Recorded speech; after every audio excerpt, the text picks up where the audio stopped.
Welcome to the December 8th, 2021 regular meeting of the Chino Valley Fire District Board of Directors. The time is 5 o'clock p.m. Make sure your microphones are off. Speak into the microphone. Everybody is here except for Director Ramos Evinger, who is ill and won't be joining us tonight.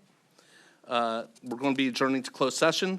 Before I adjourn to the open session, to the closed session, I will read the closed session items per my attorney. Conference with legal counsel, anticipated litigation. 1, initiation of litigation pursuant to paragraph 4, subsection D, section 54956.9, 1 potential case. Conference with labor negotiators, meet with board appointed negotiators, acting fire chief Dave Williams, finance director Steve Heide, and human resources director Christy Kuchwara regarding negotiations between Teamsters Local 1932 non-safety unit employees in the Chino Valley Fire District per Government Code Section 54957.6. Conference with labor negotiators, meet with the board appointed negotiators, acting fire chief Dave Williams, finance director Steve Heide, and human resources director Christy Kuchwara regarding negotiations between the Chino Valley Professional Firefighters Local 3522 safety unit in the Chino Valley Fire District per Government Code Section 54957.6, and conference with real property negotiators pursuant to Government Code Section 54956.8. The Board of Directors will meet with its designated negotiator, Acting Fire Chief Dave Williams, regarding real property owned by the City of Chino Hills and located on an undeveloped parcel located on the south side of Sokol Canyon at the intersection of Sokol Canyon and Pipeline Avenue. The Board of Directors will instruct the district negotiators concerning the price and terms of payment. Do we have any public comments on the closed session items? Seeing none and hearing none. I will now adjourn the open session to closed session. We'll return to the open session at 6 o'clock p.m. All right, good evening, everybody. We're going to reopen the open session. Welcome to the December 8th, 2021 regular board meeting of the Chino Valley Fire District Board of Directors. The time is 6:01 p.m. and we'll now begin the meeting. Everybody is here except for Director Ramos Evinger, who is out ill this evening. If you'd all please stand with me for the flag salute, and please remain standing for the invocation after that.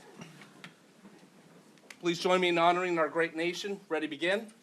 I pledge allegiance to the flag of the United States of America and to the republic for which it stands, one nation under God, indivisible, with liberty and justice for all.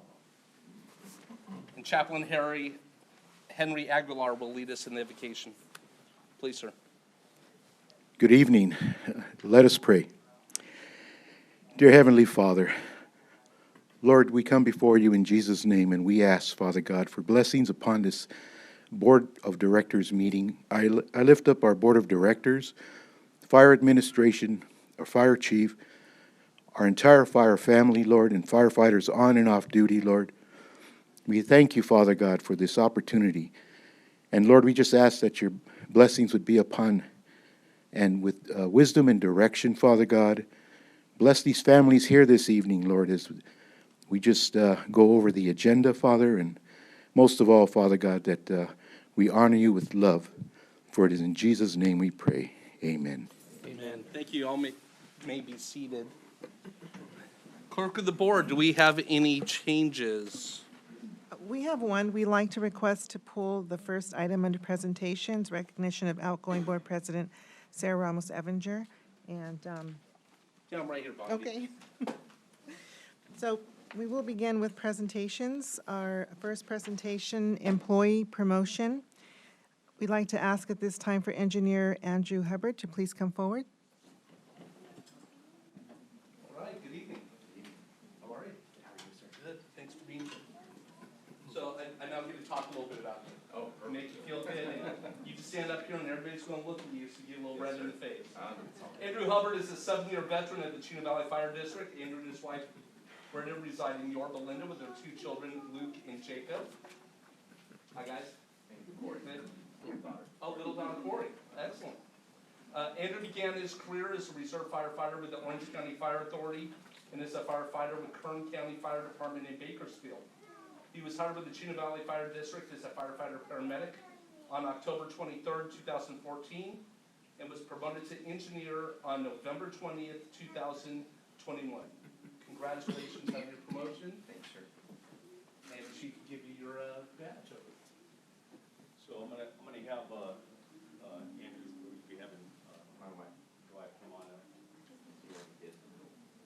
So little story about promotions. They're really, really exciting to do, and as you can imagine, with COVID right now, the strain on our personnel and the gaps we have.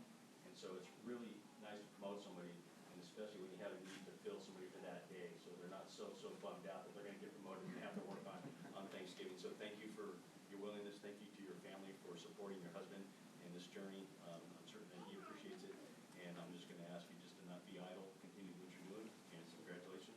I'll hand that to your wife. Thank you, sir. Yeah.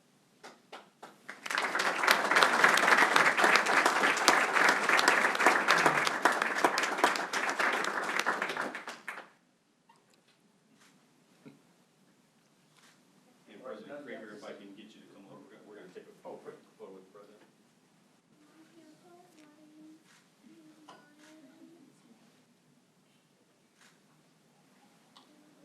Thank you. Appreciate it. Congratulations. Engineer Brett Madsen, please come forward.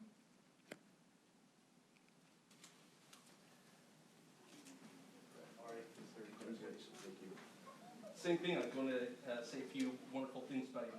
Brett Madsen was hired on June 16th, 2018 as a firefighter paramedic. He comes with experience as a reserve firefighter with the Hermosa Beach Fire Department. Brett has a marketing degree from Cal State Long Beach, very useful in fire service. Completed his fire technology degree from Santa Ana College and received his paramedic license from Saddleback College. Congratulations, Brett, on your promotion. And once again, Chief will present you with your badge. All right. This is, all promotions, again, I said this last time, are very special for different reasons. For those of you that don't know Brett, he's traveled a long, hard road to get here. And so we're very, very thankful and happy that you're here with us. And we know that we're going to do us proud. And I ask you to bring up whoever's going to be pinning you today. Yeah. And for those of you that don't know, Brett's father was with LA City Relief Fire Department for how many years? 32. So 32 years. So this is a really, really cool opportunity, sir. Can we hand that to you?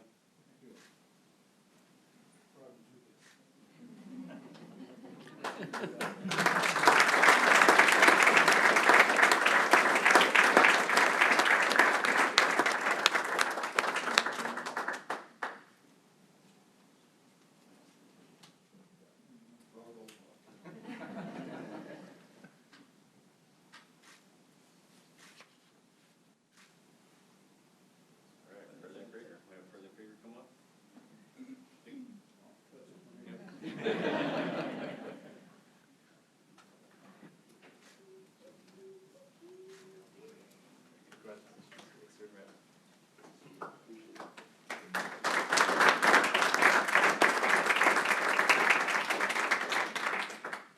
Retirement recognition. Human Resource Director Christy Kuchwara, please come forward. All right, so tonight is a sad but fun evening to honor Christy upon her retirement. Human Resources Director Christy Kuchwara started her career with Chino Valley Fire District in October of 1998.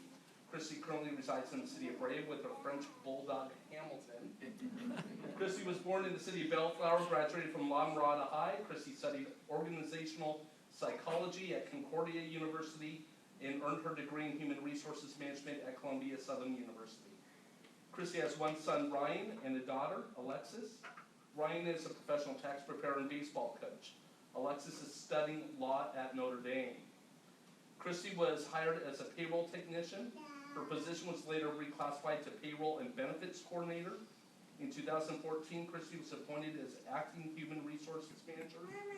In June 2014, she was permanently appointed as the district human resources manager, and her position was later reclassified as human resources director. Much cooler title. During her tenure, Christy served as president, vice president, and contract negotiator for SBPEA. She heads up the special delivery program at Hillview Acres for Make a Child Smile. In her spare time, Christy enjoys attending professional sporting events, traveling, and hanging out with her family. It's been a pleasure to work with you. You've kept me out of trouble on more than one occasion, and I appreciate that. Please join me in congratulating Christy on her retirement.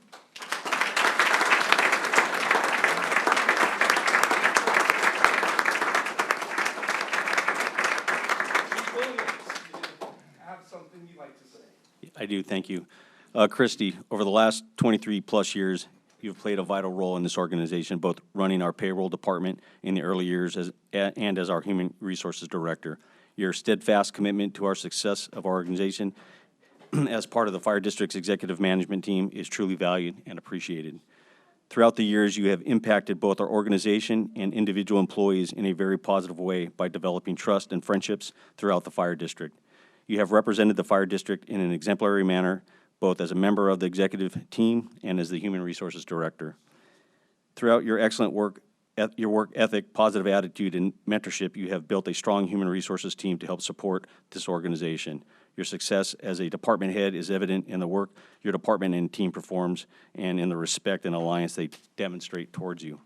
You have supported, encouraged, and mentored your team in a very caring, genuine, and admirable fashion. You hold valuable experience and deep institutional knowledge that has helped us throughout the years, and you will leave a huge void in the organization. Your absence will be felt throughout the organization, and we will have very, very big shoes to fill. It has been my privilege to work alongside you. We wish you the best in your retirement and hope that this new chapter in your life brings new adventures and great happiness. You will be truly missed. Congratulations on a long, successful career, and enjoy your retirement.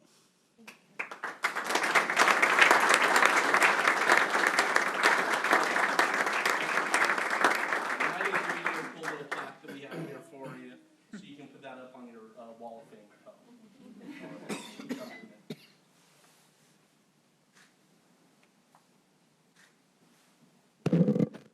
At this time, we have several additional presentations for Christy.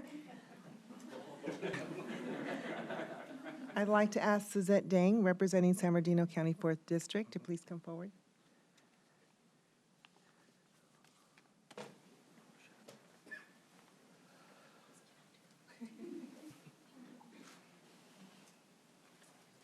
Okay, good evening. So, certificate of recognition for you on behalf of Supervisor Kurt Hackman. I'm going to read the certificate, okay? Retirement December 8, 2021. Supervisor Kurt Hackman, 4th District, County of San Bernardino, does hereby commend you and thank you for the 23 years of dedication and service to the Chino Valley Fire District and the residents. May all your years ahead bring you great joy and relaxation. And may your retirement truly be well. We're gonna miss you.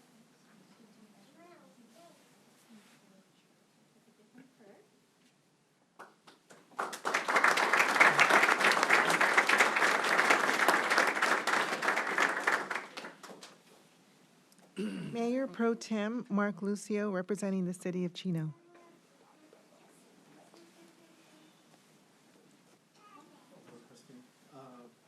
City of Chino would also like to give you a certificate of congratulations on your retirement, and it reads, Christy Kuchawara, in recognition of your dedicated service to the Chino Valley Fire District for the past 23 years, the City of Chino wishes you very much happiness in your retirement, presented by the Mayor and the City Council for the City of Chino, dated December 8, 2021. Thank you for your service.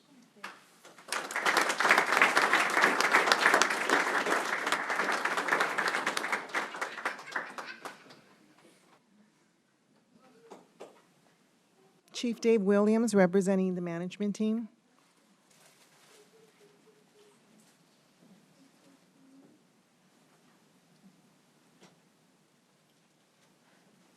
Really, this is just an opportunity for us to say thank you. I'm a fan of flowers. For those of you don't know, the white's purity and the yellow means friendship. So that's what Christy really is. So. Could we ask the, I'd like to have the management team come up for a photo, please. Yeah.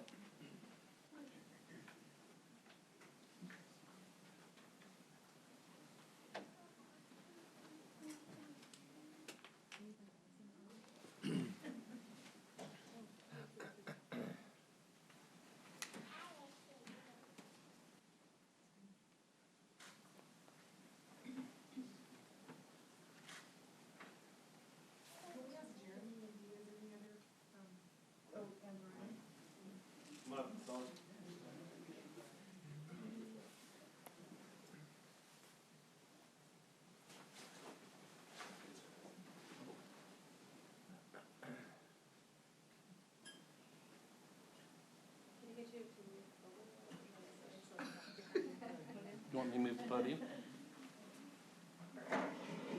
Brian, you gotta quit working out.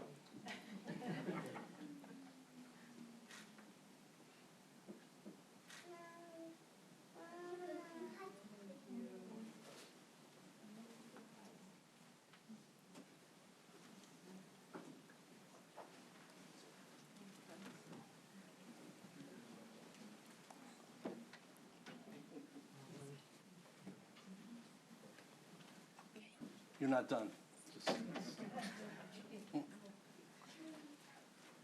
Jason Rivera, representing Teamsters, Local 1932. Yeah,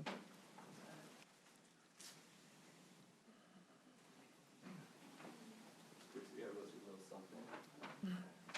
Just put this down.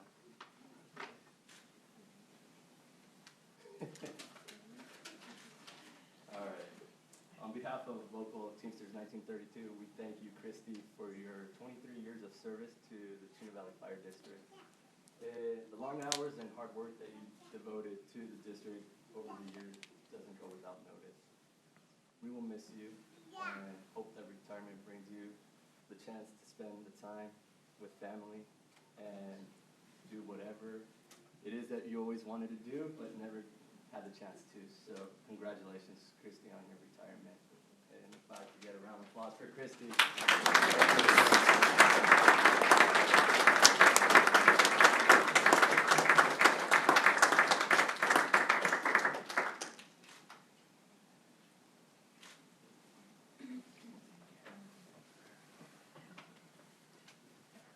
Pete Robach, representing Chino Valley Professional Firefighters, Local 3522.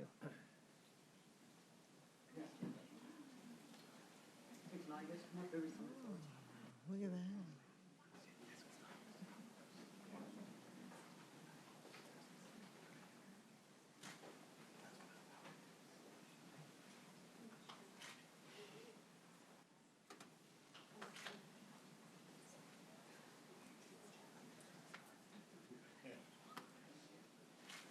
On behalf of the firefighters at Chino Valley, I'd like to present Christy these flowers and their certificates. Christy.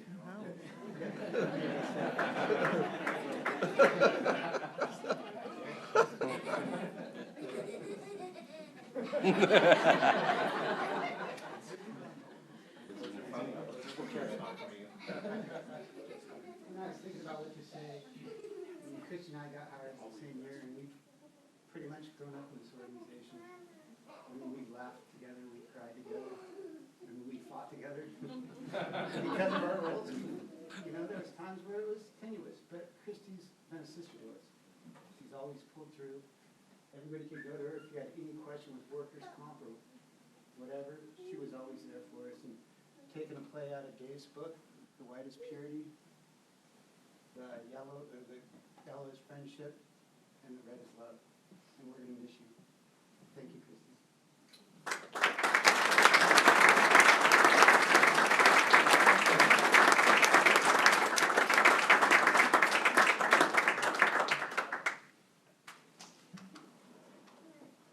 Peter, you guys want to stay for a photo?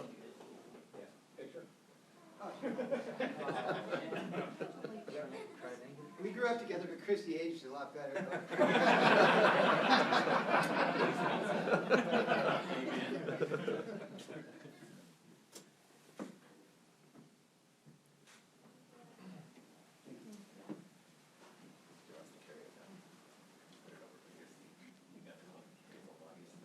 All right, and lastly, we have certificates, additional certificates from representatives that couldn't be here, from the city of Chino Hills, from U.S. Congressman Yan Kim's office, from Senator Connie Leiva's office, State Senator Josh Newman's office, and Assembly Member Freddie Rodriguez's office. So that's here for you, and now it's your turn to talk to all of us and say something if you would choose to do so. Overwhelmed. I'm usually not a lot for words. Gratitude. Thank you all. Thank you all for everything. 23 incredibly memorable years. I always say, period, but especially during orientation, we've landed. Chino Valley Fire is a special place, but it's because of the amazing people. We do have amazing people that do incredible things. And it's been an honor to be a part of that and have the opportunity and the trust over 23 years, because I was able to feel like I was contributing as well, and my family. My family grew up here. My daughter was 6 months old when I started here. My son was 3. She can't be here tonight. She's probably heading towards the airport, Heathrow, to get here tomorrow. She missed it by a day. She really wanted to be here because she grew up here. So many of you guys, the camping trips, the lake trips, and go on and on and on. Just the influence and the examples. My family, a lot of you know my family. You know my brother, you know my dad. You guys have been a huge part, 23 years. So I have so much appreciation. There have been awesome times and there have been tough times. But I leave with gratitude. And I am honored to say that I have the trust and the opportunities that I had here. And I really can't thank you enough. This is so special. So, thank you.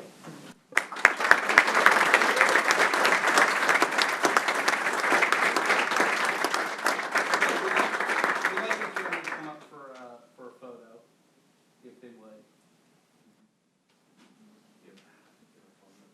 Oh, yeah. Thank you so much.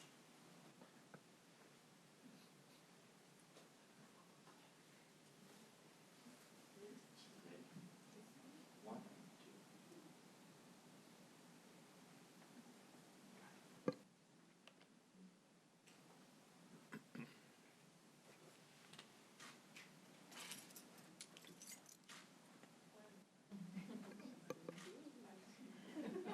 All right. And with that, we will take a 10-minute break, so if anybody wants to have their families come up and do other photos up here, the board of directors can get out of the way so the logo can be in the background. So quick 10-minute break. All right, we're going to come back and we're going to start a public hearing. I'm sorry, do you want to read this part? Sure. It's her section to read. Public hearing. Public to provide input regarding the composition of the divisions and to consider division boundaries for the fire district transition from at-large to by-division elections and adoption of boundary map. All right, the public hearing is now open. Clerk of the Board, Henny, please present your reports. Sure. President Krieger and members of the board, as you know, at the regular board meeting on January 13th, the Board of Directors adopted a resolution declaring its intention to transition from an at-large to by-division electoral system to comply with the California Voting Rights Act. At a meeting in October of this year, a timeline was presented to the Board of Directors for the project. At that time, an overview was presented outlining specific steps and minimum requirements for the fire district's plans to undertake to achieve a successful transition. One of the requirements presented to the board was to hold 2 public hearings at which the public may provide input regarding the composition of the divisions and to consider division boundaries before NDC draws any maps. The first public hearing was held at a special meeting on the 17th of November, and the second public hearing to receive input is scheduled for tonight. Once NDC prepares maps, 2 additional public hearings will be held at a regular meeting or the regular meetings in January and February. Jeff Simonetti from NDC is here again tonight to provide an overview to the public and provide any additional information and receive input as part of the public hearing. Isaac Rosen, our Fire District Counsel, is also available tonight to answer any questions. With that, I'll read the recommendation. It is recommended that the Board of Directors conduct a second public hearing to provide an opportunity for the public to receive an overview of the Fire District's plan to transition from an at-large to by-division elections and adoption of a boundary map pursuant to the California Voting Rights Act and associated statutes, and provide input regarding the composition of the divisions and boundaries for the district transition from at-large to by-division elections and adoption of boundary map. It's all yours. All righty. Well, good evening, everyone. My name is Jeff Simonetti with the National Demographics Corporation. We again appreciate the opportunity to speak with you this evening. And this is the second public hearing regarding the districting process. And as we discussed the last time, this is the second of two what we call pre-draft map hearings. And it's a requirement that we go through some of the same material again, but we have a few more things that we want to talk about. And specifically this evening, we'd like to get some more feedback from you regarding what we would like to think about in terms of communities that we may want to keep together as part of the mapping process. So this evening, again, we'll talk a little bit more about why the Chino Valley Fire District is considering the voluntary transition to by-division elections. We'll talk about the key deadlines and key next steps in hearings, and as well talk more specifically about communities of interest. The reason why we're making the transition here, and we talked in more detail the last time, is that we are currently in an at-large district voting. So everyone within the district boundaries who's a voter votes for everyone on the board. There's specific relation to the California Voting Rights Act that essentially forces and requires that all districts and cities and counties transition to by-district or division elections. And so what that will do is we'll at the end of this process, break down the district into divisions, and then the citizens who will vote within that district for their particular person. There's a very particular districting process. As I mentioned, there's 4 total hearings that have to take place. This is the second of the 2 initial pre-draft map hearings. So we had the first on November 17th, the second is this evening. And these are, again, held prior to the release of the draft maps, and these are primarily for education and to solicit input on communities in the district. When we go through the mapping process, one of the important things that we have to do is define areas that we want to keep together as part of a particular division, and we're trying to get feedback on that tonight. There'll be an initial deadline for draft maps, and we're anticipating that will be in January. And we'll give you an update this evening as well. We have a draft of the online mapping tool, and we will have that posted here within the next couple of days onto the district website so that people, if they're interested, can submit draft maps as well through the online portal. We'll have 2 draft map hearings. The first will be scheduled for January 12th and then February 9th. And those will be the 2 meetings to discuss and revise the maps, and we'll also be talking about the election sequence at that point. So which districts will be up in 2022, which districts will be up in 2024. The final map adoption will be taking place on March 9th, and all of this has to take place no later than April 17th of next year to be able to submit the map to the San Bernardino County Registrar of Voters in time for the November election cycle.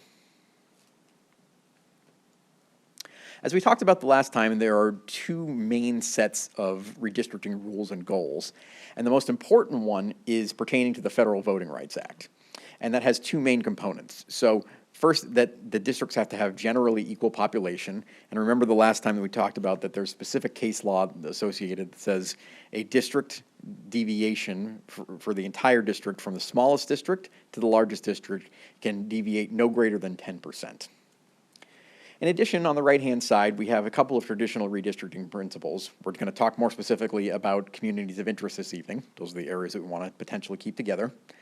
The districts have to be compact, meaning that we don't get a group of people that are further away instead of people who are closer. You know, you've probably seen those districts like we talked about with look like a barbell, some of the things that have come out of areas like North Carolina that have a population here, a population there, and then a very teeny tiny little sliver holding those 2 together. That would be an example of a non-compact district. They have to be contiguous, meaning that there are no islands. They have to have visible and clearly defined boundaries. And again, we talked about, again, the last point, planned future growth. So there are some areas in the district, particularly in parts of Chino, like the Preserve or College Park, or some parts of Chino Hills, the Butterfield Ranch, those types of areas that have the potential for some significant new development. You can slightly underfill those areas if you know that there's going to be significant development to essentially allow those districts to grow into themselves. Here are your demographic statistics, and this is the official 2020 demographic data. And there are two main key components here that we'll be talking about as we go through the maps. The first is total population, and that means exactly what you would think it is. And that for our 2020 census population, the district has 170,710 citizens. You can see here that we have a 41% Hispanic, 21.72% non-Hispanic white, 4.64% non-Hispanic African American, and then 29.97 non-Hispanic Asian American. On the second row there, you'll see the citizen voting age population, and for the purposes of determining whether we're talking about majority protected class districts and looking to ensure that we follow those guidelines, that's where we look at the citizen voting age population. And that is any citizen within the district that is 18 years or older. So they don't have to be registered to vote, but it's anyone who's over 18 years of age. So you can see, for example, when you see the voter registration, where you see the citizen voting age population is 111,000, but we had a voter registration in November of 2020 of 96,360. That shows the difference between those two types of populations. So here is the district boundaries, again, with the city overlays, and what we did here is to show where the districts for each particular city are. You'll see that the district boundaries for the city of Chino Hills are in blue, and on the eastern portion of the district there, the city boundaries for the city of Chino's district are in the black outlines. And you'll see there at the top sort of northern portion, there is one part that's a county unincorporated area that is part of the district. You'll see that, again, the city of Chino Hills has 5 districts. And the reason why there's the difference there is that they have 5 districts with a rotating mayor. The city of Chino has 4 districts with an at-large mayor. So they only have 4 total districts. Again, here we'll be showing the visualization of the citizen voting age population, and this is the Latino citizen voting age population. For the districts, purple and blues, again, are the lower percentages. Orange and the sort of reddish colors are the higher percentages for a particular demographic. Here is your Asian American citizen voting age population, and there are some concentrations, particularly in the areas of College Park, the Preserve, and some of the western sections of Chino Hills in the Carbon Canyon area. Here is your African American citizen voting age population by census block. And we also get through the American Community Survey data some particular income statistics, and this shows where your income is either $75,000 or more. And we get a lot of data through the American Community Survey related to that we can show. So let's talk more specifically about the communities of interest. So we're actually doing both the redistricting for Chino and Chino Hills. And the city of Chino has defined their communities of interest as these, and they've actually put them into a map. So they've got there are 5 areas that they've defined as a community of interest. The Preserve, which is in District 4, College Park, downtown Chino, and as you can see right now with the way that the districts are drawn currently, this is with existing voting districts, downtown Chino is currently split. They've got Park East, and then in the northern part of the city, you'll see there that they have the north of 60 areas that are the more rural and agricultural communities. So those are, and they've passed a resolution that that's how they define their communities of interest. In the city of Chino Hills, they are having a workshop and a public hearing on December 14th, so next week. And here are the possible communities of interest that they will be considering and getting feedback on next Tuesday evening. So they've talked about Carbon Canyon, Sleepy Hollow, Eagle Canyon, the Volano community, Village Oaks and Oak Ridge, the Butterfield Ranch area in southern Chino, as well as Los Serranos around the golf course. We'll be getting specific feedback from them as to what they want to define as their communities of interest next Tuesday, and we'll update you at our next public hearing as to what they decide on that. But keep an eye out on that. So this evening, we'll be asking for public input and feedback from the board on what you would like to specifically define and give us feedback on as to what your communities of interest are. And then we will be starting to put those in as we define the draft maps, which we'll be bringing back in the January meeting. The final slide here that we'd like to talk about is the remaining public hearings that we have. So tonight is our second public hearing. We will be posting the online mapping tool here in the next couple of days. And so we will be asking in January 22 for maps and comments back due from the public. We'll have 2 post-draft map hearings on January 12th and February 9th. And because this is a districting process, we have to post maps 7 days in advance to each one of those hearings for them to be able to be considered.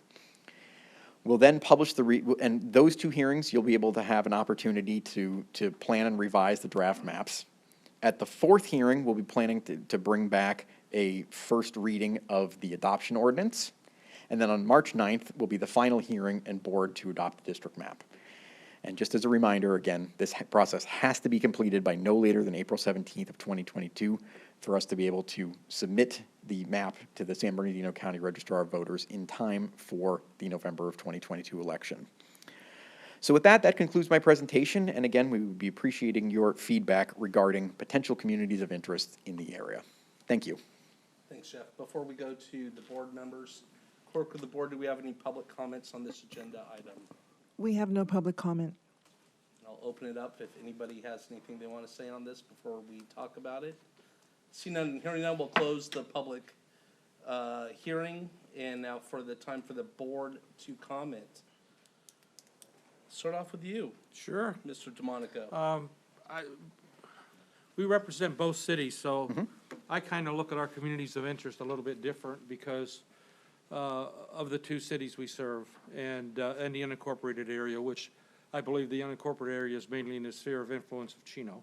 Yes, that's And correct. with that being said, I look at Chino and Chino Hills as communities and would like to see equal representation for both the communities with somewhere in the middle encompassing both communities.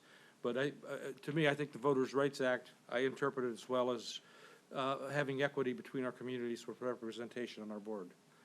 And I'll let it go with that. Excellent. Director Williams. Thank you very much. Yeah, I think we do have a situation here with both cities that's going to make it, I think, a little bit tougher to do in some respects. But my feeling is that we need to have one at large because of the fact that it's 2 cities, and I'm not sure how we would divide the 5th position with the 2 cities.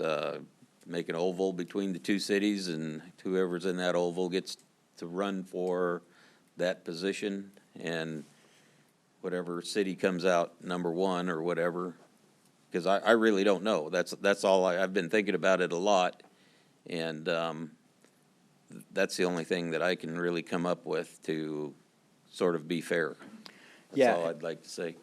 Yeah, that's a good point. And the good thing about the cities is that they have generally equal population. So I was looking at the new 2020 census data. So the city of Chino Hills is approximately 79,000, and the city of Chino is approximately 85,000. So Chino is slightly bigger than Chino Hills, but generally they're relatively in the same ballpark in terms of population. Right. Now, I look at it like this. That's the position that gets them out to vote, because one city may want to get it over the other. Who knows? Director Luth.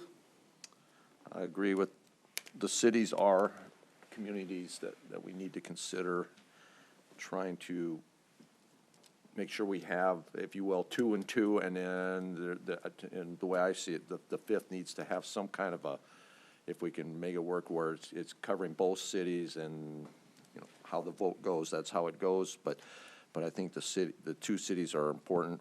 I think the communities of interest that you've listed here that both cities have pointed out are right in line with what we discussed previously. Then the Preserve, College Park, North Chino, downtown, or downtown Chino, Butterfield, Carbon Canyon, Volano, all Los Ramos, all those are, I think, the same communities of interest that we would have. But I do think we've got to consider how we keep it to where there's two districts in each city, and then there's the fifth that's, if you will, that this kind of overlaps them. Okay. Yeah, I agree. I think in a perfect world, that would work. I don't know if we'll be able to achieve that. Right. But in a perfect world, that would work. But, we'll have to see. I think that the communities of interest that the cities came up with are a little bit, I think we would be a little bit more broad on our views. They had Carbon Canyon and Sleepy Hollow as two different ones because, the city's a certain size. I think here we would say that's one community. Downtown Chino, North Chino, and then the west side, I think I would kind of label it downtown Chino. And then I don't know, as far as the north unincorporated area would necessarily be a specific sphere of influence for our discussions or not. But, the city's got a little bit more granular than what I think we necessarily need to be. But the list that we gave you last time, I think, is really a good representative, and both cities hit it on the head on what we were thinking as well. But now it's just a matter of coming up with map ideas and the equity beyond it, so. Sure.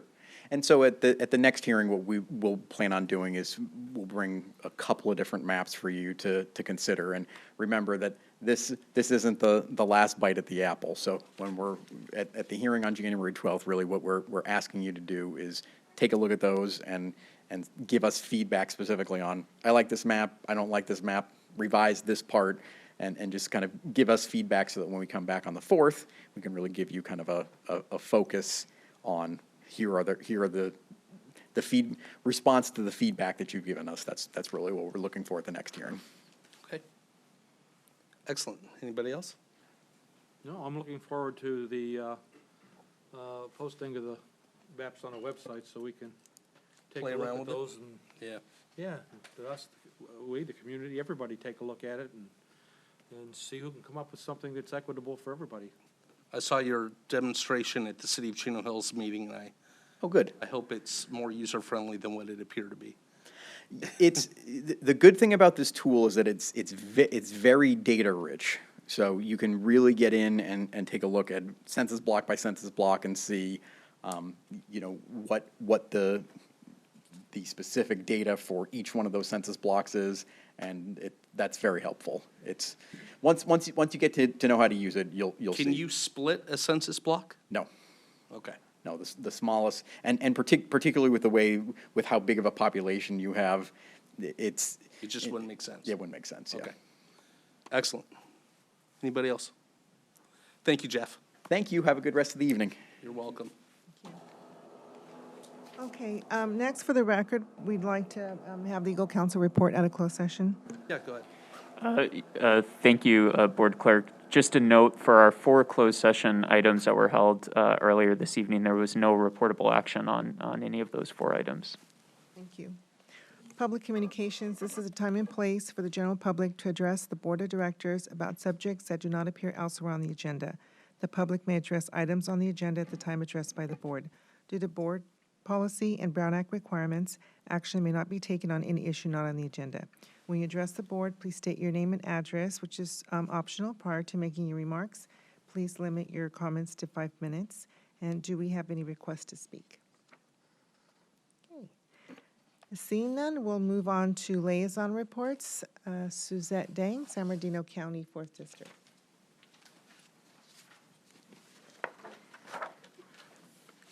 Good evening, President Krieger, Vice President DeMonico, Board Directors, and Chief Williams, staff, and everyone in Chino Valley. Suzette Deng with 4th District County Supervisor and Chairman Kurt Hagman's office. On Saturday, January 15th, Supervisor Hagman is kicking off New Year with Coffee with Kurt. It is a great opportunity for the public to meet with Kurt in person, to hear any updates and ask any questions. Location will be at the Ontario Police Department, located 2500 South Archibald Avenue in Ontario. Please RSVP at supervisorhagman.eventbrite.com. And on Saturday, January 22nd, Supervisor Hagman and the City of Chino Hills will be hosting a drive-through mobile shredding event at the overflow parking lot at the shops. It will start at 9 a.m. until 12 p.m. or until the shredding truck reaches capacity. And due to high demand, especially in Chino Hills and the surrounding area, the residents, we are limiting to 3 standard-sized boxes of filing documents per vehicle. And for any questions, please contact our district office at 909-465-5265. And it was wonderful seeing many of you at Supervisor Hagman's open house, so thank you for your attendance. We appreciate every one of you. And with that, we wish everyone a very Merry Christmas and a happy and healthy New Year. Thank you. Thank you. Councilmember, or excuse me, Mayor Pro Tem Lucio, City of Chino. Thank you. And Charlie Blank, Fire Safe Council.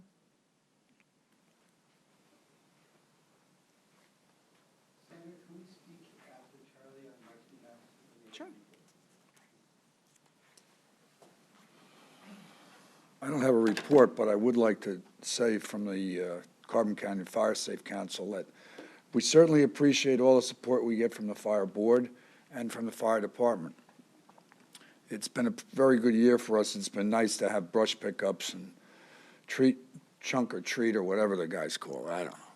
But anyway, that being said, I just want to wish everybody a Merry Christmas and a Happy New Year from all of us. Thank you, Charlie. Thank you. Okay, and Chino Valley. Oh, okay. So Jeff Taitula, representing the Chino Valley Fire Foundation. Thank you, thank you. I just wanted to, first of all, congratulations, President Krieger and board. December is a super, super busy month for the foundation. We actually today completed the second installment of our senior delivery. Had some happy seniors that all of the employees of the district were able to serve lunch and provide a raffle that, you know, can be a little touchy with some of the seniors if their number's not getting drawn, but but it seemed like it went okay today. Over the weekend, we actually had our stuff to boot that we weren't able to do last year. We were able to do it again this year in the Spectrum and in the shops, and once again, the citizens of the community really came through for us. We were able to raise a little bit over $27,000 in the 2 days, as well as collect hundreds, if not close to 1,000 toys that will be distributed. So I just wanted to say thank you to the district for all the support for the foundation and everything that we do. This time of year is super busy for everybody, and we've had some great events, so thank you guys. Thank you, and I believe that concludes our liaison reports. Next item, consent calendar. All right, we're going to move on to the consent calendar. We have 8 items. I'll be pulling number 8 for review. Does anybody else have anything that they'd like to pull? And if not, if we could get a motion to approve items 1 through 7. I'll make a motion to approve. Second. So we have a motion by Director DeMonico, second by Director Luth. We don't need to do roll call anymore, do we? You could, I prefer roll call, but you could do just a aye and nay. It's not contentious. All approved? Aye? Aye. Thank you. Approved, thank you. Number 8, findings to conduct board and committee meetings virtually under Assembly Bill 361. I need some clarification on this, simply due to this came up tonight with Director Evinger being home ill. She wanted to take part in our closed session tonight, and I didn't think it was a problem because we had this that's on our standing agenda, and then I was told that she could not participate. So what do we need to do to make this more user-friendly and common sense versus something that's hard to deal with? Thank you, Board President. I think it's a good question about AB 361.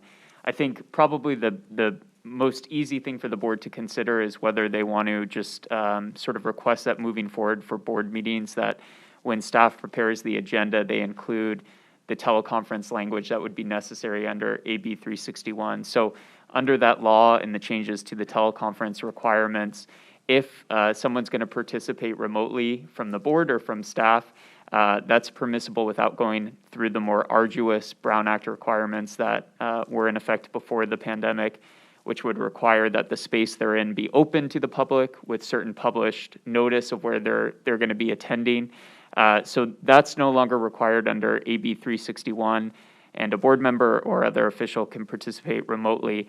However, if that's to be the case, then the agenda items that have to go out have to list a teleconference number for the public so that each item on the agenda can also be accessed by the public in the same way. So under AB 361, if the direction from the board was to essentially include, say, hybrid meeting language on future board agenda items, that's certainly feasible for the district, and it would mean that going forward at those board meetings, for each time public comment would be solicited, the district clerk or someone in that capacity would just confirm that that there was no one on the teleconference line, and that would just be a requirement before the board took action. So that's kind of the hybrid approach that's feasible under AB 361, but it's just a noticing requirement that the agenda would be printed with this 72 hours notice with a teleconference number for people to dial in remotely. So if I can add to that, so what we would do is we would technically reinstate our, what are we calling them? I guess a hybrid meeting, and we would publish accordingly. So we would have our regular meeting, a hybrid, and we would use the go-to to make that available for any board member or the public to join the meeting. The difference with AB 361 is that we're required now to allow the public to call in at any time. So we wouldn't have the option to have them notify us ahead of time. We wouldn't be able to require that of them. So we would need to keep it open, and we would be able to accommodate. But we don't, we have a lot of public that participate, so that wouldn't be an issue. And technologically, I'm looking at our IT team, we can do this. They're both saying, yeah. All right, I have a comment. yes. And it really happens so rare that a board member misses a meeting. Yeah. I mean, I've been on the board quite a few years, and in my memory, it's only been a couple of times at best. And are we trying to do too much for something that's so rare to occur that I'm not sure I get the point of why we would want to change it and why we just don't move forward as is. It's just a real rarity for that to happen. And it happens, and it will happen, but it's so rare that I really don't see it as an issue. Yeah, my only thing is it could be that one meeting that somebody's missing is something that's important that they want to have, We can what if everything to death. you know? Yeah. Director Williams or Director Luth? I tend to agree that it doesn't seem to be a problem and be kind of to me, quite a bit of work. At least I think it would be, maybe not, to try and do the hybrid. But that's all I have to say. I agree, it's pretty rare. And yet tonight, if we had that in place, Sarah could have participated at least in the close, and I hate missing that opportunity, as rare it is. But so if we were to change this language or to do that on our agendas, every meeting would be a hybrid meeting, and we would need to leave that open during the meeting for any public that might want to participate that way. And I know President Krieger was looking at IT. Can we ask for IT's comments? I just want to make sure we're not creating some undue burden on IT here if we do something like this. No, I mean, it's definitely a lot of work to get that set up, prepared each time, and to monitor it, if you will, monitor the activity. So obviously, you know, one or two of us would be in the other room monitoring the remote participants and have the ability to mute them in case, you know, we get the, if you will, the takeovers, if you will, with the nonsense that people are doing, if you will. So it does take, you know, a lot of time for us to set up and monitor. But it is possible. Okay. Just things to consider. Yeah.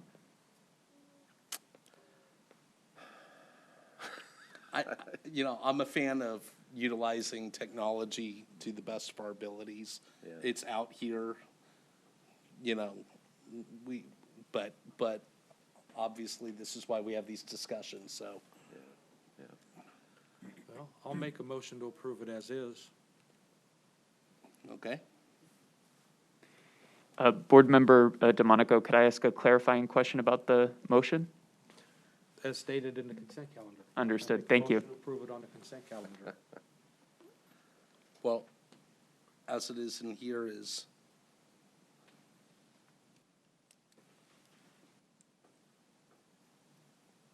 as it is in the consent calendar, isn't this to hold it virtually by video conference in accordance with AB 361? Or is this not, or is that separate? I think to make the intent of the motion clear, the findings can be made and they're in effect for the next 30 days. But if there was direction for staff to notice the meeting with the IT in order to allow the public to dial in remotely, that would be something that should be attached to the motion so it's clear if that's the direction the board wants to go. So John's motion is to not have that. Is that My motion is to approve item 8 on the consent calendar. okay? Okay, which means It's if, just as is. right, so in order to take advantage of 361, we would have to notice it as a hybrid meeting, but your motion is that we're not going to, Right. My understanding is if we motion it to become hybrid meetings, they all become hybrid meetings. right. In perpetuity, so. Now, can I ask a further question? So currently, we can participate remotely in some limited process in the Brown Act. It requires some noticing and public access. Correct. That's correct. And I would just note for the record that it's something that doesn't have to be in perpetuity, which is why this is a standing item. The board could do it could continue to do it as a standing item and actually approve the findings necessary under AB 361, which is what's listed in the consent calendar, in order to take advantage of the option to do a hybrid approach, or even some jurisdictions still do full virtual meetings.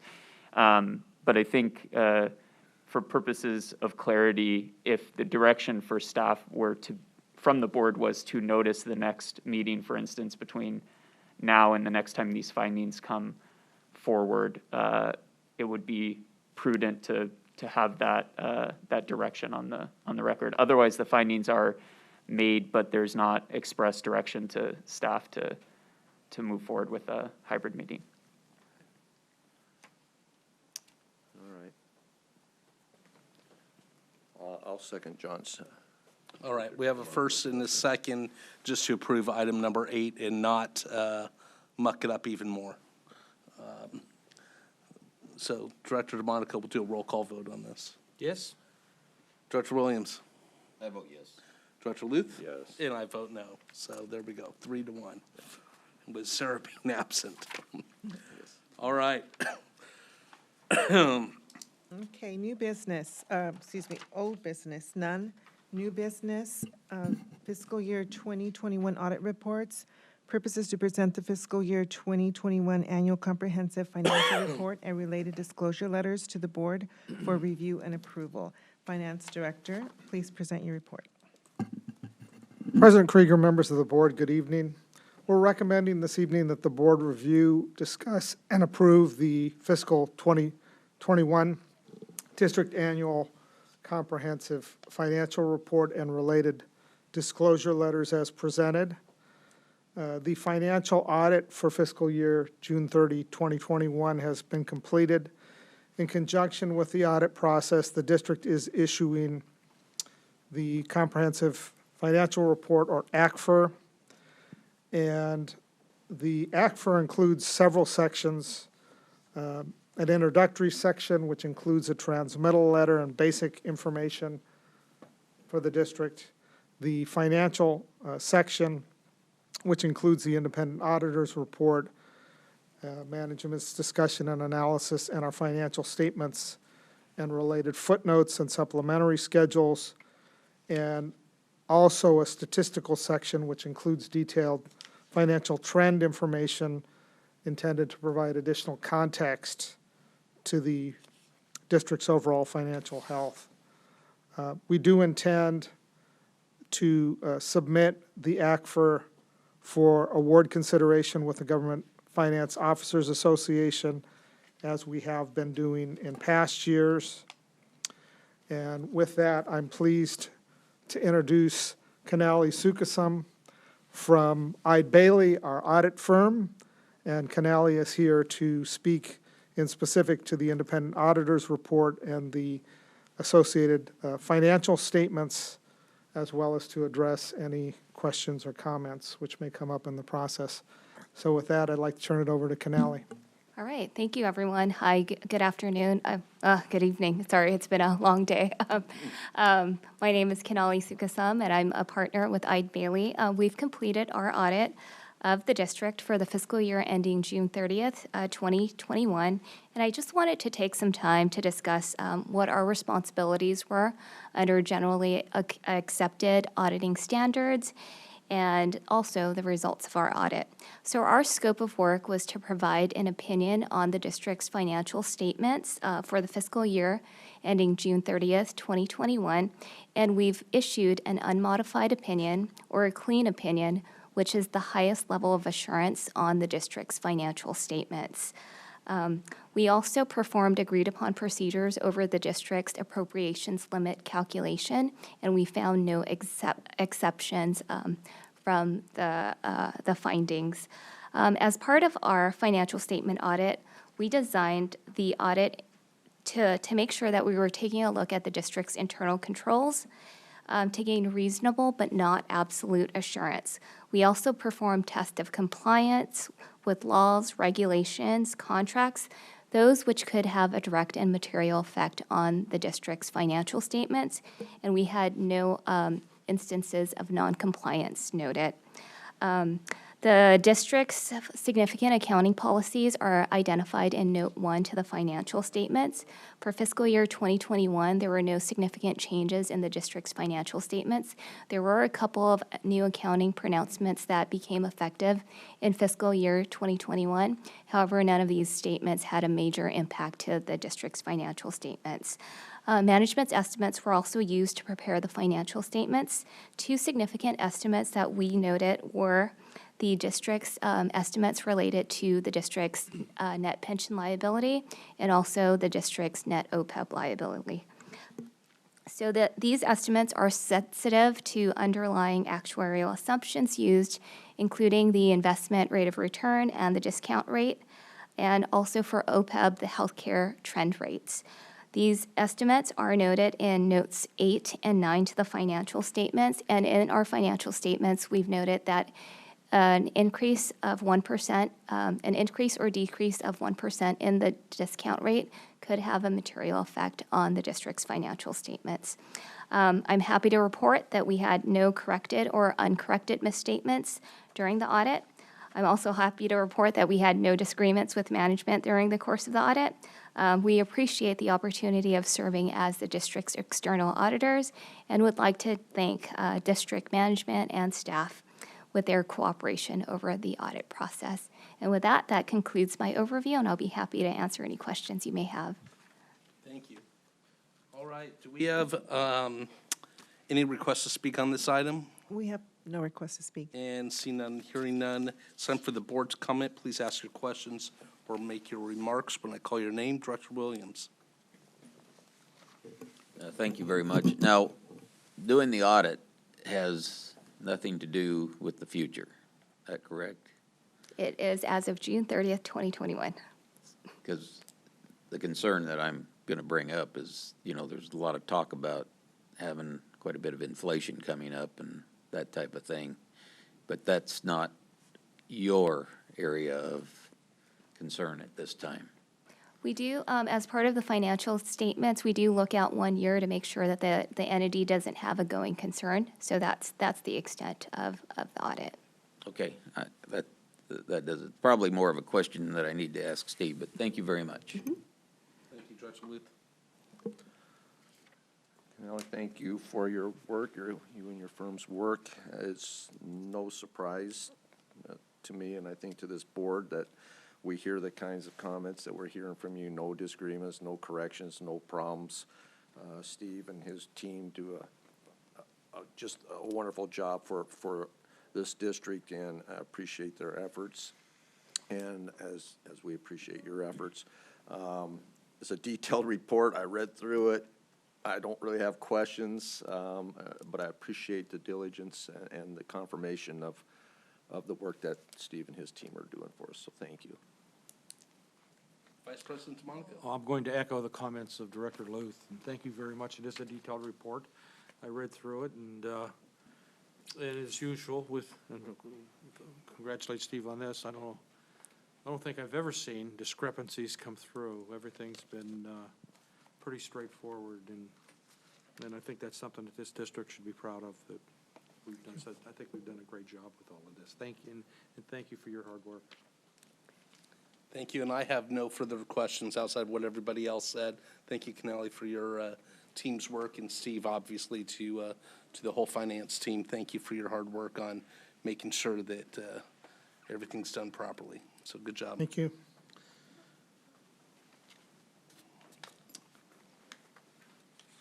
I guess we have to vote on this, yes? Yes. All right, so at this time, I would like to request a motion. I'll make a motion. Ms. Williams? I'll make a motion that we approve All right. number 10. I'll second. All right, all in favor? Aye. Aye. Aye. Four with one abstention, or I'm sorry, one absence.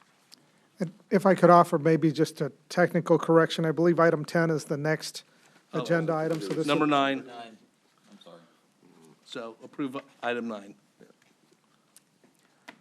All right, so now we'll move on to item number 10. Item number 10, appropriations limit for fiscal year 21-22. Purpose is for the board to review and approve the method of computing the fire district's appropriation limit, and to review, approve, and adopt resolution 2127 establishing the annual appropriation limit. Report by Finance Director Steve Heidi. President Krieger, members of the board, good evening. We're recommending that the board review and approve the method for computing the fire district's appropriation limit, and review, approve, and adopt resolution number 2021-27, establishing the annual appropriations limit. Reflecting back to the report just given with regard to our audit and agenda item number 9, this annual appropriations limit is subject to review annually by our auditors as part of what's referred to as agreed-upon procedures. That is required by California Government Code.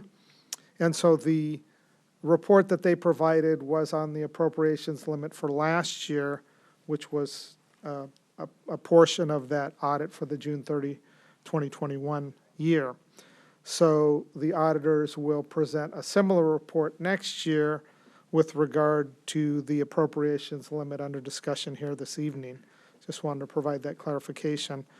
But the report does include a detailed worksheet which recommends that the fire board select that method, which provides the highest limit based on the annual population change for Chino and Chino Hills, combined with the change in the local assessment role due to the addition of local non-residential new construction. That method results in the higher increase in the appropriations limit, as indicated in the attachment. And just for emphasis, based on the calculations and the methodology, the proposed appropriations limit is just under 428 million, or I should, yeah, so just under $428 million compared to appropriations of just over 48 million. So a little bit, the appropriations are a little bit more than 10% of the appropriations limit. So we're well within the thresholds and definitely in compliance with the code. So with that, that concludes my report, and happy to address any comments or questions. Thank you, Steve. Do we have any requests to speak on this? We have no request to speak. It's time for the board to comment. Director Williams. No, I have no comments on this. I just want to thank Steve for doing a great job and continuing to do a great job. So thank you very much. Director Luth. This is the same thing over the years, Steve, you and your team, you have explained this. I think we understand it, and as you mentioned, it's identified in the audit that it was appropriate last year, and I have no other comments. Vice President DeMonico. I agree, and we do this every year, and that figure every year kind of surprises us, but we're getting a little used to it by now. But although we don't have 428 million in the bank, I take it. We do not. Okay. That includes my comments. I am still every year perplexed that under government code that they think it's appropriate that we can spend $428 million. I just think that that's hilarious. So with that, can I get a motion? I'll motion to approve. Director DeMonico? Second. Director Luth, second. All in favor? Aye. Aye. Thank you. Okay, item number 11, 2022 Community Liaison and Standing Committee Member Assignments. Purpose is to appoint community liaisons for the County Board of Supervisors, City of Chino Hills, Fire Safe Council, Chino Valley School District, County Airport Commission, CIM Citizens Advisory Council, CIW Citizens Advisory Council, and Inland Empire Utilities Agency, and appoint the standing committee members for the 2022 Fire District's Finance, Planning, and HR committees. President Krieger. All right, so I've gone through all the different committee assignments. I didn't change much from last year. Outside of under finance, it's our rule that the president and vice president sit on that. So replaced Director Ramos-Evinger with Director DeMonico on that. Added Board Member Williams onto the planning under that. But John and Sarah both do stuff with CSDA, so I left your stuff there on that. But I really didn't add much more. We still have 3 ad hocs that are active. Chino Facilities for Mike and Harvey, Chino Hills Development, and Chino Development. And I couldn't remember which one you were doing. Was it Chino Hills Development? I don't think I was on any of them. You're on one of them. I don't have it with me, so. I know that John was on one and Sarah was on one, and I know Harvey's in Chino, I'm in Chino Hills, so we'll continue to do that. It was just paying attention to the different development that's going on in the cities and Oh, I any know which one, impact, I know, yes. any impact that might have on, and I want to continue those 3 ad hoc committees at this time. So really, this is just report and file. Am I correct on that, Sandra? That's correct. If any of you have any questions on it, you can certainly call me and discuss it. All right. Next. Okay, item number 12, Proposed Fire District Legislative Committee. Purpose is for the Board of Directors to discuss establishing a Fire District Legislative Committee and provide direction to staff. President Krieger. All right, so this is something that I thought that it was time that we added on to our standing committees, was a legislative committee, a team of 2 board members to pay attention to what's going on up in Sacramento and what's happening locally, and maybe have 2 people that could meet maybe more regularly with our other elected officials, our state assembly members, state senators, offices, et cetera, et cetera.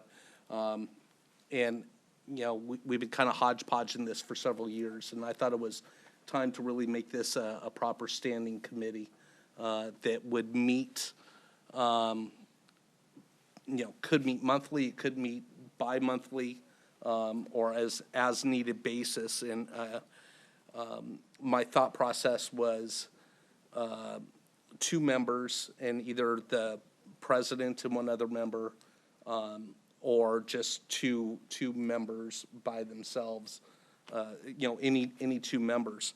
But I think it's important that we get ahead of some stuff here, and I feel like sometimes we've been behind, and we don't advocate for ourselves enough as we should.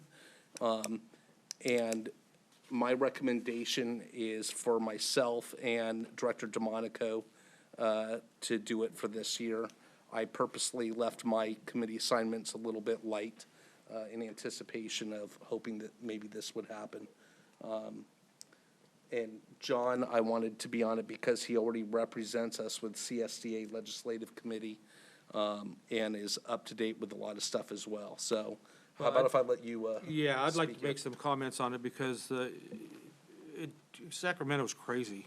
And the amount of bills submitted every year are tremendous. A lot of times in excess of 3,000. Not that they all get passed, but you wonder sometimes why some of them did. And with that, with CSDA, they go through these bills and they vet these bills to what is important to special districts. And a great number of these bills are important to fire districts. And there's always seems to be some changes and some different things. And I think, and it's hard to stay on top of this, but I think it would behoove us to have a legislative committee to help do that, and to also have that legislative committee meet in conjunction, say the week before, but the agenda for CSDA comes out the week before the meeting. So to meet the week the agenda comes out for CSDA to go over and look at some of the recommendations in CSDA and what they're doing, would help us get through that and get support from CSDA to help benefit our needs. And with that being said, CSDA has 4 in-person meetings per year. No, 3 in-person meetings per year. The other ones are ledge days and those types of things. So even if the other member of the committee wanted to go to Sacramento, you could always go as a non-voting participant. But CSDA will only allow, they're very selective. They only allow 1 member from any district on a committee. And not all districts are being selected for the committee. We've been fortunate that we've been on the legislative committee now for probably about 14, 15 years. Ray Marquez was on it before I was. And they do have a tendency, they do keep the same person on it year after year for continuity. One of the other things that I think that the legislative committee could do is there are times where we're requested or we want to do a letter of support or opposition to certain legislation. And if these would come through that committee as well, that would allow us to have the opportunity to get those letters out fairly quickly, because sometimes they need them right away, and they need them before our next board meeting or those types of things.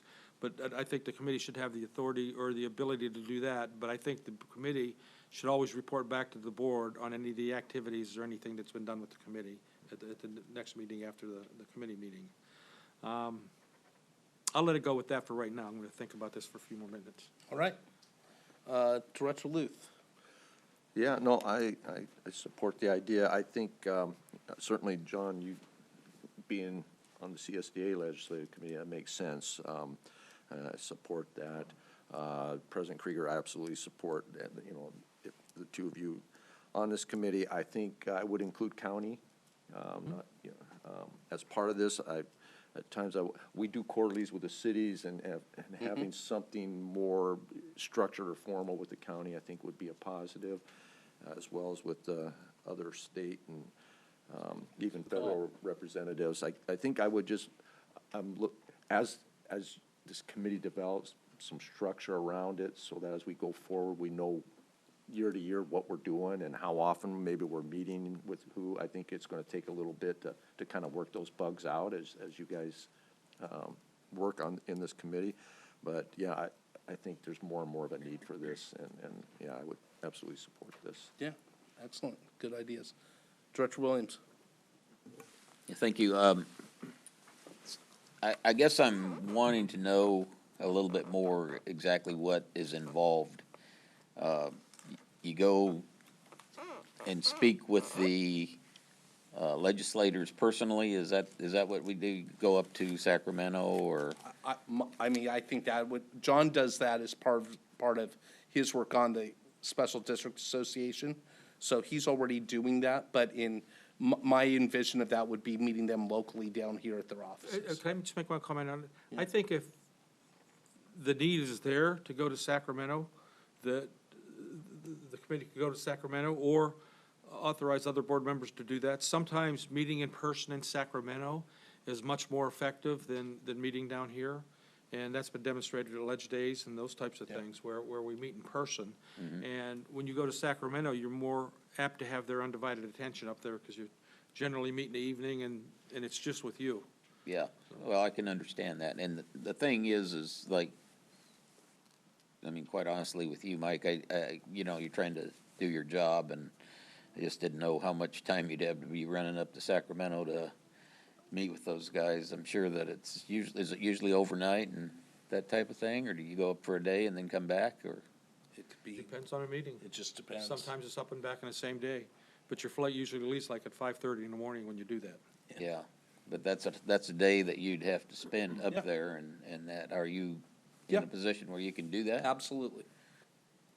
Okay, well, Absolutely. I think that answers my questions. So I guess what I'm looking for is a motion to approve creating a new legislative committee, appointing 2 members to it. And at this time, I think I feel more comfortable just any 2 members, you know.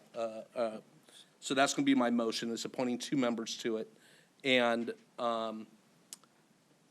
having them create a kind of a structure, as you will, over how often to meet and when, and report back to the whole board on kind of what they've come up with.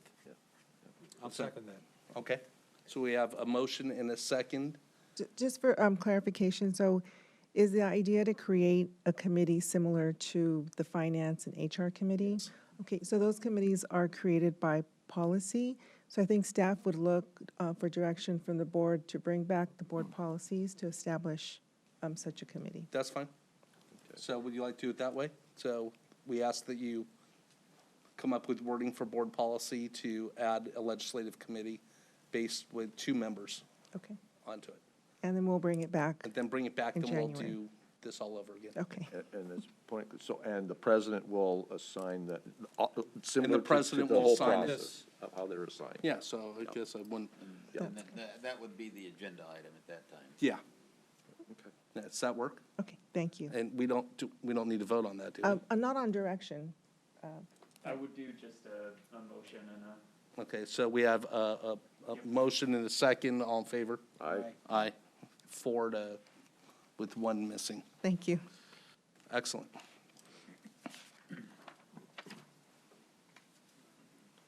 Is that it? Yes, the next item would be Fire Chief. Okay, Fire Chief comments.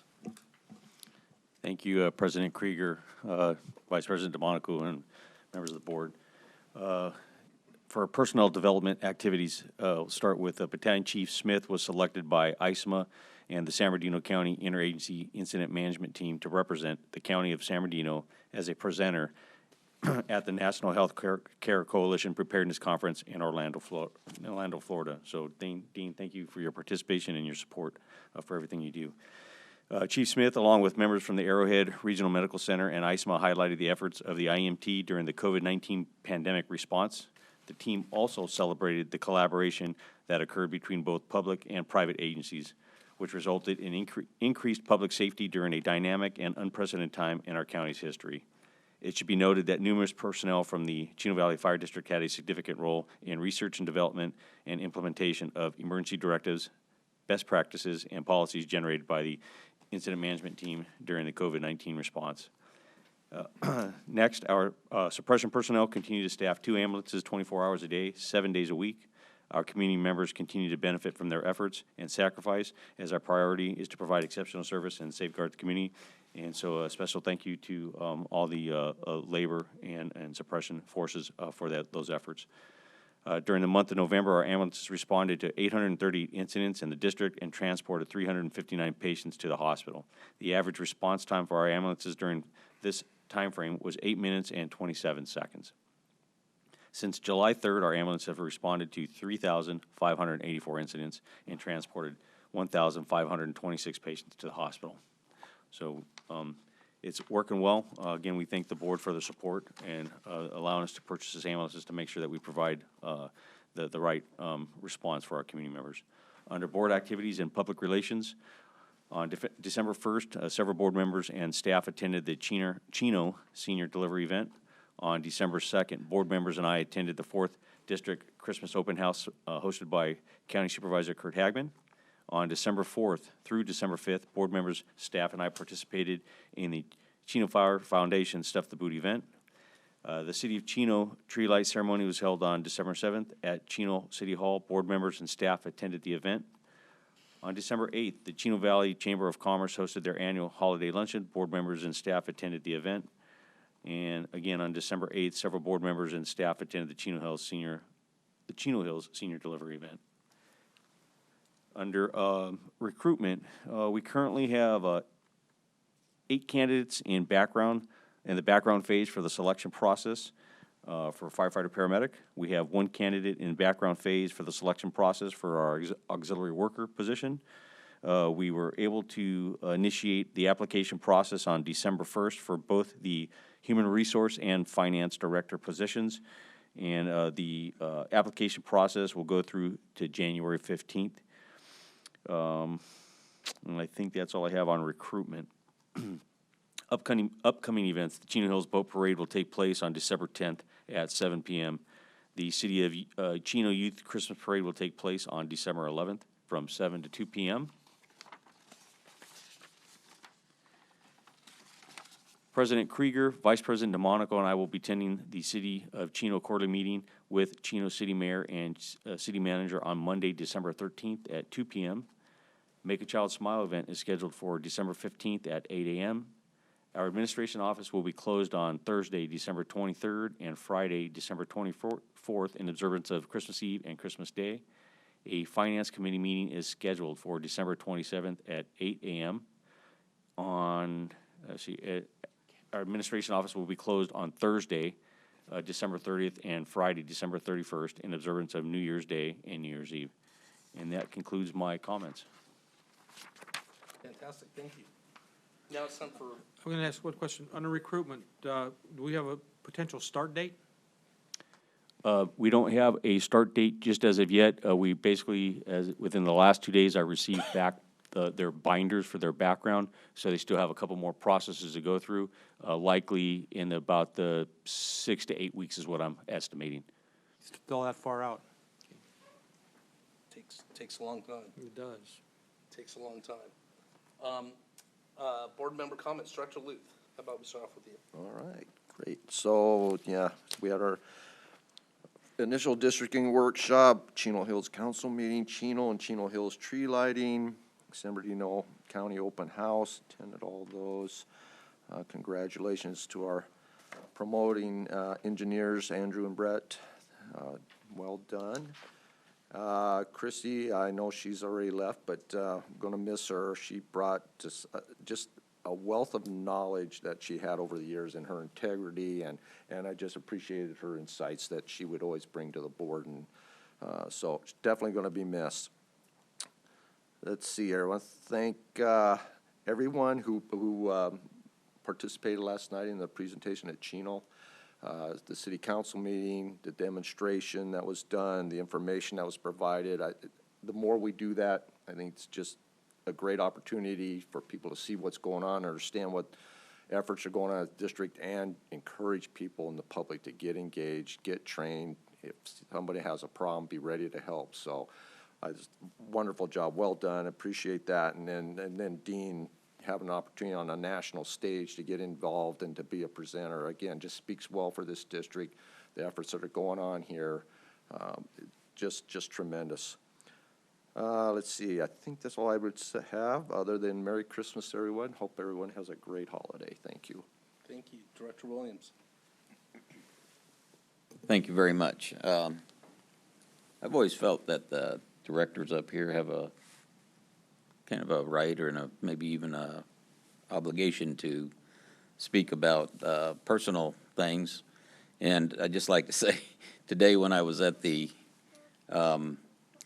luncheon for the Chamber of Commerce, my wife fell down at home, and I'm sure she broke her wrist and kind of messed me up for tonight. I don't have my iPad and stuff because my son, our son, came out to the hospital and stayed with my wife so I could come to the meeting tonight. So I just wanted to let you know about that. And I do like to put a personal touch, and I like to know about people. And one thing I want to say, Chief, I really appreciate what you've done, treating me like a real human being for a change.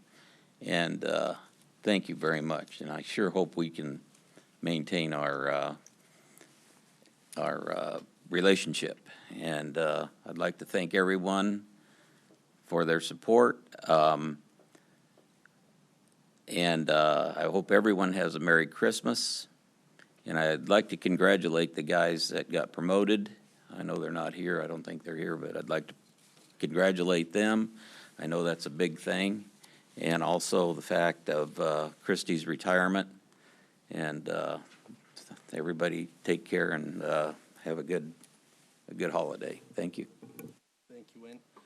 Vice President DeMonico. Yes, a couple of things. Did attend the Chino Council meetings, and last night they had their tree lighting, but our guys did a demonstration on AEDs and CPR and high-performance CPR, and had a great show. What a presentation. It was phenomenal. And it had quite an impact on the people that were there, and had an impact on the council. And it's those types of things that will help us gain community support to do those types of things and to have communities get involved in our incidents. Just a phenomenal job. I just can't say enough about it. And I've seen that presentation a number of times. It gets better every time. So I want to thank you guys for your hard work. I want to thank you guys for your hard work with the ambulance and all that you do with that. I attended the IEUA meeting today, and they had their election of officers, and Steve Eli is the new president of IEUA, and Director Camacho is the vice president. He'll be serving the second year as vice president with IEUA. And had a Confire Board of Directors meeting on, I think, the 29th. And at Confire, this apparently started in 2007, but it's gained legs here recently about moving into a new facility and getting a new facility. And there was quite a bit of discussion at the time. Apparently, the Board of Supervisors is looking at a facility and wants to rent part of the facility to us. Loma Linda is looking at a development group for facilities. Well, anyhow, to make a long story short, the Board of Directors decided to hire a consultant to look into the feasibility of the direction the Confire should go with a new facility for communications. So there'll be more to come on that. And like I say, this is the first time I've seen it on an agenda. It's been dormant since '07 with some discussion. All of a sudden it has legs, so we'll see where this goes. But we opted to do that. With that, I would also like to wish everybody a very, very Merry Christmas and Happy New Year. Congratulations to our new promotees, and congratulations to Christy on her retirement. Sometimes that's it's a personal decision when you retire, and although we hate to lose her, I'm sure she's happy to be doing it. So, and those conclude my comments. Thank you. Thank you. It is sad but happy to lose Christy. She was a vital member of the management group, and we all worked with her directly. So I want to talk about Stuff the Boot and what a great job that you guys do out there. $27,000 that's going to be put right back into this community is utterly fantastic. It really means a lot to the community, and I couldn't be more proud to be associated with you guys for doing that. So please keep up the good work on that. Looking forward to Wednesday morning at Walmart, because that's always a great event as well. I attended both cities' tree lighting ceremonies. They were great. The chamber lunch today, school board meetings, Chino Hills meetings. And I'm representing the district Friday morning at the One Legacy Rose Parade Float event that they do in Pasadena, or it's going to be in Irwindale, actually. But I'll be there Friday morning representing the district for that. And once again, congratulations to everybody that got promoted. It's fantastic, and you know, we keep talking more and more about the CPR program that we have here, and how it really is a national program. It's something that other people would strive to, and the more that we can let our community know about it. And a lot of it has to do with the community involvement by having AEDs out in the community, but really by having the equipment that we have and the guys that are so committed to being out there working and to take care of everybody in the community. It's awesome to be part of that. It's awesome to see that happen. So please keep it up. Congratulations on that. Merry Christmas to everybody, and we'll see y'all next year. And with that, we will. The meeting will be adjourned to a regular meeting of the Board of Directors of the Chino Valley Independent Fire District to be held on Wednesday, January 12th, 2022 at 6 o'clock p.m. here at Fire District Headquarters. And with that, we'll adjourn.